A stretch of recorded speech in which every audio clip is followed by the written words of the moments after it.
नमस्कार, मैं तुषार वर्मा आपका मेरी चैनल में फिर से एक बार स्वागत करता हूं। जैसा कि आपको विदित है कि मैं मुंशी प्रेमचंद की प्रसिद्ध कहानियां पढ़ रहा हूं। इसी सिलसिलेवार में आज मैं आपको उन्हीं की लिखी हुई एक नई कहानी गुप्त धन को पढ़ के सुनाऊंगा। मुझे अपनी राय कमेंट सेक्शन में ज़रूर दें। तो चलिए शुरू करते हैं कहानी गुप्त धन। गुप्त धन। बाबू हरिदास का ईंटों का पजावा शहर से मिला था। आसपास के देहातों में सैकड़ों स्त्री पुरुष लड़के नित्य आते और पजावे से ईंटें सर पर उठाकर ऊपर कतारों से सजाते। एक आदमी पजावे के पास एक टोकरी में कोड़ियां लिए बैठा रहता था। मजदूरों को ईंटों की संख्या के हिसाब से कोड़ियां बांटता था। ईंटें जितनी ही ज्यादा होती उतनी ही ज्यादा कोड़ियां मिलती। इस लोभ में बहुत से मजदूर बूते के बाहर काम करते। वृद्धों और बालकों को ईंटों के बोझ से अकड़े हुए देखना बहुत करुणाजनक दृश्य था। कभी कभी बाबू हरिदास स्वयं आकर कोड़ी वाले के पास बैठ जाते और ईंटें लादने को प्रोत्साहित करते। यह दृश्य तब तक भी दारुण हो जाता था जब ईंटों का कोई असाधारण आवश्यकता आ पड़ती। उसमें मजदूरी दूनी कर दी जाती और मजदूर लोग अपनी सामर्थ्य से दूनी ईंटें लेकर चलते। एक एक पग उठाना कठिन हो जाता। उन्हें सिर से पैर तक पसीनों में डूबे पजाव की राख चढ़ाई ईंटों का एक पहाड़ सर पर रखे बोझ से दबे देखकर ऐसा जान पड़ता था मानो लोभ का भूत उन्हें जमीन पर पटक कर उनके सर पर सवार हो गया है। सबसे करुणा दशा एक छोटे लड़के की थी जो सदैव अपनी अवस्था के लड़कों से द्विगुनी ईंट उठाता और सारे दिन अविश्रांत परिश्रम और धैर्य के साथ अपना काम करता रहता। उसके मुख पर दीनता छाई रहती थी। उसका शरीर इतना कृष्ण और दुर्बल था कि उसे देखकर दया आ जाती थी। और लड़के बनिए की दुकान में गुड़ लाकर खाते। कोई सड़क पर जाने वाले इक्को और हवाई गाड़ियों की बाहर देखता तो कोई व्यक्तिगत संग्राम में अपनी जेहा और बाहू की जौहर दिखाता। लेकिन इस गरीब लड़के को अपने काम से काम था।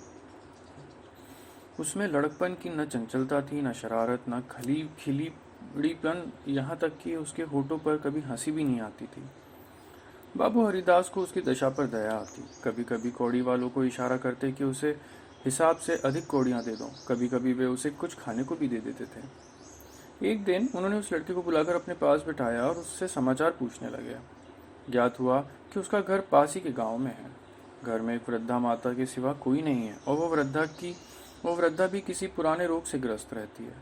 घर का सारा भार इसी लड़के के सर पे था। कोई उसे रोटियां बनाकर देने वाला भी नहीं था। शाम को जाता तो अपने हाथों से रोटियां बनाता और अपनी माँ को खिलाता था। जाति का ठाकुर था। किसी समय उसका कुल धंधा संपन्न था। लेन देन होता था और शक्कर का कारखाना चलाता था। कुछ जमीन भी थी, किंतु भाइयों की स्पर्धा और विद्वेष ने उसे इतनी हीनावस्था में पहुंचा दिया था कि अब रोटियों के लाले थे। लड़के का नाम मगन सिंह था। हरिदास ने पूछा, गांव वाले तुम्हारी मदद नहीं करते? मगन, वाह, उनका वश चले तो मुझे मार डाले। सब समझते हैं कि मेरे घर में रुपए गड़े हैं। हरिदास ने उत्सुकता से पूछा, पुराना घर है, कुछ ना कुछ तो होगा ही। तुम्हारी माँ ने इस विषय में तुमसे कभी कुछ कहा? मगन, बाबूजी नहीं, एक पैसा भी नहीं। रुपए होते तो अम्मा इतनी तकलीफ क्यों उठाती? बाबू हरिदास मगन सिंह से इतना प्रसन्न हुए कि मजदूरों की श्रेणी से उठाकर उसे अपने नौकरों में रख लिया। उसे कौड़ियां बांटने का काम दिया और पजावे में मुंशी जी को ताकीद कर दी कि इसे कुछ पढ़ना लिखना सिखाइए। अनाथ के भाग्य जाग उठे। मगन सिंह बड़ा कर्तव्यशील और चतुर लड़का था। उससे कभी देरी न होती, कभी नागा न होता। थोड़े ही दिनों में उसने बाबू साहब का विश्वास प्राप्त कर लिया। लिखने पढ़ने में भी कुशल हो गया। बरसात के दिन थे। पजावे में पानी भरा हुआ था। कारोबार बंद था। मगन सिंह 3 दिनों से गैर हाजिर था। हरिदास को चिंता हुई। क्या बात है, कहीं बीमार तो नहीं हो गया? कोई दुर्घटना तो नहीं हो गई? कई आदमियों से पूछताछ की पर कुछ भी पता न चला।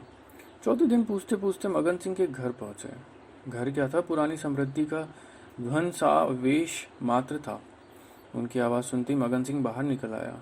हरिदास ने पूछा, कई दिनों से आए क्यों नहीं? माता का क्या हाल है?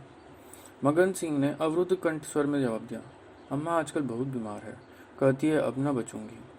कई बार उसको बुलाने के लिए मुझसे कह चुकी है, पर मैं संकोच के मारे आपके पास न जाता था। अब आप सौभाग्य से आ गए हैं तो ज़रा चलकर उन्हें देख लीजिए। उनकी लालसा पूरी हो जाएगी। हरिदास भीतर गए। सारा घर भौतिक निस्सारता का परिचायक था। सूखी कंकड़ ईंटों के ढेरों चारों ओर पड़े थे। विनाश का प्रत्यक्ष स्वरूप था। केवल 2 कोठरियां गुजर करने लायक थी। मगन सिंह ने एक कोठरी की ओर उन्हें इशारे से बताया। हरिदास भीतर गए तो देखा कि एक वृद्धा एक सड़े हुए काठ के टुकड़ों पर पड़ी कराह रही है। उनकी आहट पाते ही आंखें खुली और अनुमान से पहचान गई। बोली, आप आ गए, बड़ी दया की। आपके दर्शनों को बड़ी अभिलाषा थी। मेरे अनाथ बालक के नाथ अब आप ही हैं। जैसे आपने अब तक उसकी रक्षा की है, वह निगाह उस पर सदैव बनाए रखिएगा। मेरी विपत्ति के दिन पूरे हो गए हैं। इस मिट्टी का पार लगा दीजिएगा। एक दिन घर में लक्ष्मी का वास था। अदिन आए तो उन्होंने भी आंखें फेर ली। पुरखों ने इसी दिन के लिए कुछ छाती धरती माता को सौंप दी थी। उसका बीजक बड़े यत्न से रखा गया था, पर बहुत दिनों से उसका कहीं अता पता न था। मगन के पिता ने बहुत खोजा पर पा न सके, नहीं तो हमारी दशा इतनी हीन न होती। आज 3 दिन हुए हैं मुझे वो बीजक आप रद्दी कागजों में मिल गई। तब से उसे छिपा कर रखी हुई हूँ। मगन बाहर है। मेरे सिरहाने जो बंदूक रखी है उसी में वो बीजक है। उसमें सब बातें लिखी है। उसी से ठिकाने का पता चल जाएगा। अवसर मिले तो उसे खुदवा डालिएगा, मगन को भी दे दीजिएगा। यही कहने के लिए आपको बार बार बुलवाती थी। आपके सिवा मुझे किसी पर विश्वास न था। संसार से धर्म उठ गया है, किसकी नीयत पर भरोसा किया जाए। हरिदास ने बीजक का समाचार किसी से न कहा। नीयत बिगड़ गई, दूध में मक्खी पड़ गई। बीजक से ज्ञात हुआ कि धन उस घर में 500 डग पश्चिम की ओर एक मंदिर के चबूतरे के नीचे है। हरिदास धन को भोगना चाहते थे, पर इस तरह की किसी को कानो कान खबर न हो। काम कष्ट साध्य था। नाम पर धब्बा लगने की प्रबल आशंका थी, जो संसार में सबसे बड़ी यंत्रता है। कितनी घोर नीचता थी। जिस अनाथ की रक्षा की, उसे बच्चे की भांति पाला, उसके साथ विश्वासघात। कई दिनों तक आत्मवेदना की पीड़ा सहते रहे। अंत में कुतर्कों ने विवेक को परास्त कर दिया। मैंने कभी धर्म का परित्याग नहीं किया और न कभी करूंगा। क्या कोई ऐसा प्राणी है जो जीवन में एक बार भी विचलित ना हुआ हो? यदि है तो वो मनुष्य नहीं, वो देवता है। मैं तो मनुष्य हूँ। मुझे देवता की पंक्ति में बैठने का दावा नहीं है। मन को समझाना, बच्चे को फुसलाना। हरिदास सांझ की को सैर करने के लिए घर से निकल जाते। जब चारों ओर सन्नाटा छा जाता तो मंदिर के चबूतरे पर जाके बैठ जाते और एक कुदाली से उसे खोदते। दिन में 2 बार इधर उधर ताक झांक करते कि कोई चबूतरे के पास तो नहीं खड़ा। रात की निस्तब्धता में उन्हें अकेले बैठे ईंटों को हटाते हुए इतना भय होता था कि किसी भ्रष्ट वैष्णव को आमिष भोजन से होता है। चबूतरा लंबा चौड़ा था। उसे खोदते 1 महीना लग गया और अभी आधी मंजिल ही तय नहीं हुई थी। इन दिनों उनकी दशा उस मनुष्य की सी थी जो मंत्र जगा रहा हो। चित्त पर चंचलता छाई रहती। आंखों की ज्योति तीव्र हो गई थी। बहुत गुमसुम रहते, मानो ध्यान में हो, किसी से बातचीत ना करते। अगर कोई छेड़कर बात करता तो झुंझला पड़ते। पजावी की ओर बहुत कम जाते। विचारशील पुरुष थे।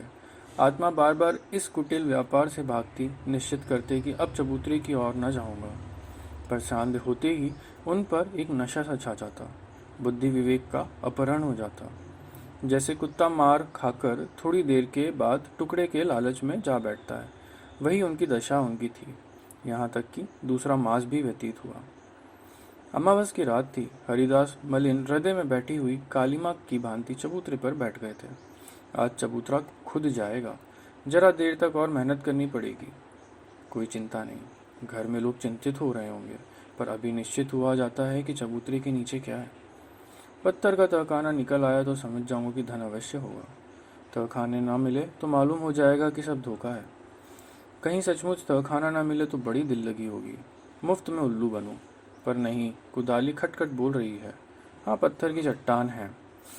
उन्होंने टटोल कर देखा, भ्रम दूर हो गया। चट्टान थी, तहखाना मिल गया। लेकिन हरिदास खुशी से उछले कूदे नहीं।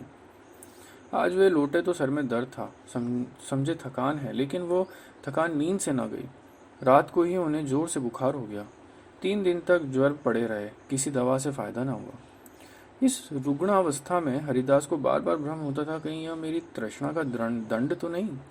जी में आता था मगन सिंह को बीजक दे दूं और क्षमा की याचना करूं, पर फंडा फोड़ होने पर भय मुंह बंद कर देता था। न जाने ईसा और अनुयायी अपने पादरियों के सम्मुख कैसे अपने जीवन भर के पापों का कथा सुनाया करते थे। हरिदास की मृत्यु के पीछे यह बीजक उसके सुपुत्र प्रभुदास के हाथ लगा। बीजक मगन सिंह के पुरखों का लिखा हुआ है, इसमें लेश मात्र भी संदेह न था। लेकिन उन्होंने सोचा पिताजी ने कुछ सोचकर ही इस मार्ग पर पग रखा होगा। वे कितने नीतिपरायण, कितने सत्यवादी पुरुष थे। उसकी नीयत पर कभी किसी को संदेह नहीं हुआ। उनकी नीयत पे जब उन्होंने इस आचार को घृणित नहीं समझा तो मेरी क्या गिनती। कहीं यह धन हाथ आ जाए तो कितने सुख से जीवन व्यतीत हो। शहर के रईसों को दिखा दूंगा कि धन का सदुपयोग क्यों कर होना चाहिए। बड़े बड़ों का सिर नीचे कर दूंगा, कोई आंख न मिला सके। इरादा पक्का हो गया। शाम होते ही वे घर से निकले। वही समय था, वही चौकन्नी आंखें थी, वही तेज कुदाली थी। ऐसा ज्ञात होता था मानो हरिदास की आत्मा इस नए भेष में अपना काम कर रही है। चबूतरे का धरातल पहले ही खुद चुका था, अब संगीन तहखाना था। जोड़ों को हटाना कठिन था। पुराने जमाने का पक्का मसाला था। कुल्हाड़ी उचट उचट कर लौट आती थी। कई दिनों में ऊपर की दरारें खुली, लेकिन चट्टानें जरा भी ना हिली। तब वह लोहे की छड़ से काम करने लगे, लेकिन कई दिनों तक जोर लगाने के बाद भी चट्टानें न खिसकी। सब कुछ अपने ही हाथों में करना था, किसी से सहायता न मिल सकती थी। यहाँ तक कि फिर वही अवस्था में कि रात आई, प्रभुदास को जोर लगाते 12 बज गए और चट्टानें भाग्य रेखाओं की भांति अटल थी। पर आज इस समस्या का हल करना आवश्यक था। कहीं तहखाने पर किसी और की निगाह पड़ जाए तो मेरे मन की ललसा मन में ही रह जाएगी।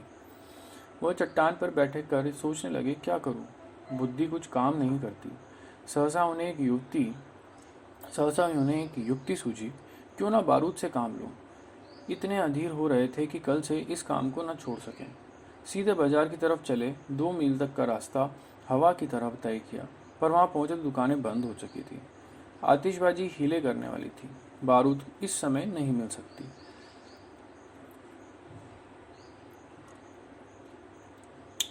सरकारी हुक्म नहीं है। तुम कौन हो? इस वक्त बारूद लेकर क्या करोगे? ना भैया, कोई वारदात हो जाए तो मुफ्त में बंदा बंदा फिरो, तुम्हें कौन पूछेगा। प्रभुदास की शांत वृत्ति कभी इतनी कठिन परीक्षा में न पड़ी थी। वे अंत तक अनुनय विनय ही करते रहे, यहाँ तक कि मुद्राओं की सुरीली झनकार ने उसे वशीभूत कर लिया। प्रभुदास यहाँ से चले तो धरती पर पांव न पड़ते थे। रात के 2 बज गए थे। प्रभुदास मंदिर के पास पहुंचे। चट्टानों की दराजों में बारूद रख पतीला पलीता लगा दिया और दूर भागे। एक क्षण में बड़े जोर से धमाका हुआ। चट्टानें उड़ गई। अंधेरा गार सामने था, मानो कोई पिशाच उन्हें निगल जाने के लिए मुख खोले हुए हैं। प्रभात का समय था। प्रभुदास अपने कमरे में लेटे हुए थे। सामने लोहे के संदूक में 10,000 पुरानी मोहरें रखी हुई थी। उनकी माता सिरहाने बैठी पंखा जल रही थी। प्रभुदास ज्वर की ज्वाला में जल रहे थे। करवटें बदलते थे, कराहते थे, हाथ पांव पटकते थे और आंखें लोहे के संदूक की ओर लगी हुई थी। इसी में उनका जीवन की आशाएं बंद थी। मगन सिंह अब पजावे का मुंशी था, इसी घर में रहता था। आकर बोला, पजावा चलिएगा, गाड़ी तैयार कराऊं?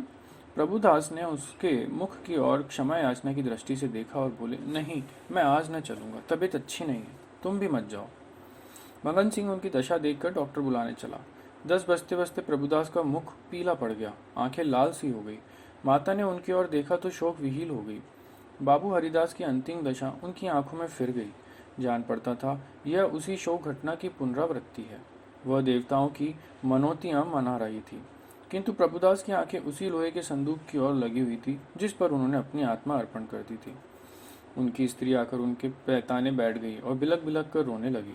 प्रभुदास की आंखों से आंसू अब बह रहे थे, पर वह आंखें उसी लोहे के संदूक की ओर निराशापूर्ण भाव से देख रही थी। डॉक्टर ने आकर देखा, दवा दी और चला गया, पर दवा का असर उल्टा हुआ। प्रभुदास के हाथ पांव सर्द हो गए, मुख निस्तेज हो गया, हृदय की गति मंद पड़ गई, पर आंखें संदूक की ओर से न हटी। मोहल्ले के लोग जमा हो गए। पिता पुत्र के स्वभाव और चरित्र पर टिप्पणियां होने लगी। दोनों शील और विनय के पुतले थे, किसी को भूलकर भी कड़ी बात न कही। प्रभुदास का संपूर्ण शरीर ठंडा हो गया था। प्राण था तो केवल आंखों में, वे भी अभी उसी लोहे के संदूक की ओर सतृष्ण भाव से देख रही थी। घर में कोहराम मचा हुआ था। दोनों महिलाएं पछाड़े खा खा कर गिरती थी। मोहल्ले की स्त्रियां उन्हें समझाती थी। अन्य मित्रगण आंखों पर रुमाल जमाए हुए थे। जवानी की मौत संसार का सबसे करुण, सबसे अस्वाभाविक और भयंकर दृश्य है। यह वज्रघात है, विधाता का निर्दय लीला है। प्रभुदास का सारा शरीर प्राणहीन हो गया था और आंखें जीवित थी। वे अब भी उसी संदूक की ओर लगी हुई थी। जीवन ने तृष्णा का रूप धारण कर लिया था। सांस निकलती है और आस नहीं निकलती। इतने में मगन सिंह आकर खड़ा हो गया। प्रभुदास की निगाहें उस पर पड़ी। ऐसा जान पड़ा मानो शरीर में फिर रक्त का संचार हुआ। अंगों में स्फूर्ति के चिन्ह दिखाई दिए। इशारे से अपने मुंह के निकट बुलाया। उसके कान में कुछ कहा। एक बार लोहे के संदूक की ओर इशारा किया और आंखें उलट गई। प्राण निकल गए। तो दोस्तों, आपको ये कहानी कैसी लगी? मुझे अपनी राय ज़रूर कमेंट सेक्शन में आके दें। एक नई कहानी लेके फिर आपके सम्मुख उपस्थित होऊंगा। नमस्कार।